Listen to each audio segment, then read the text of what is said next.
Welcome to Makrooh, everybody. It's lovely to have you here. My Tinder is full of matches of many, many men. So many men. Small pictures with smaller sentences that tell me little or nothing. My Tinder is full of men that have nothing to say. And I know I'm supposed to be attracted to those arms, that cliff, or whatever tiger you've drugged to sit next to you. If your arms can't carry the weight of my feelings, then what's the point in working out at all?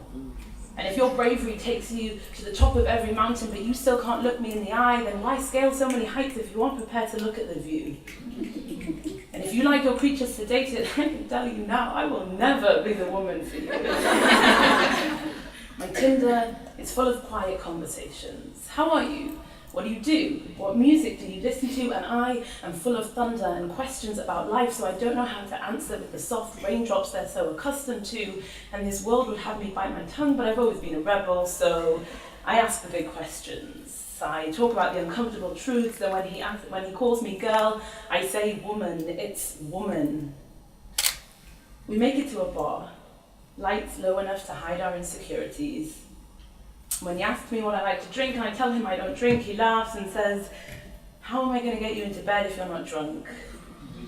I laugh back and say, that's okay, I make my bad decisions sober. I forget to ask him why he can only love his women when they're half unconscious. We talk about nothing and I pretend to be interested. I let him talk and talk and talk because he does it so well and it saves me the effort. After enough time has passed and he's drank enough glasses of courage, he suggests going back to his house. I agree because then at least I won't have to ask him to leave. He's watched too much porn, so when he twists my body into shapes God never made them to bend, he thinks this is love. And I've watched too much porn to speak up and tell him this isn't how it's supposed to be. Just because there are stars twinkling above us does not make this magic.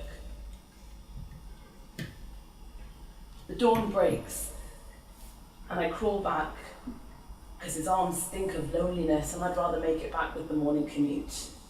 They're on their way to business, but I've just finished handling mine. I'm scrolling through Tinder on my way home before I've even washed the last match off me, and I wonder if all these matches will finally set me on fire because my behavior tells me I'm looking to be burned down. Thank you.